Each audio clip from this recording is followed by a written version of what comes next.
ஜய ஹனுமானே ஞான கடலே உலகத்தின் ஒளியே உமக்கு வெற்றியே ராமதூதனே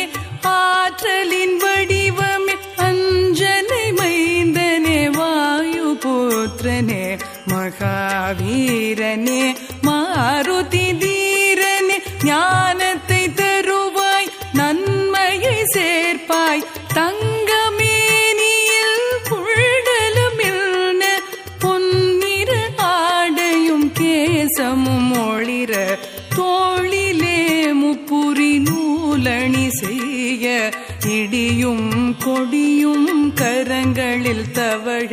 சிவனின் அம்சமே கேசரி மைந்தனே உன் பிரதாபமே உலகமே வணங்கும்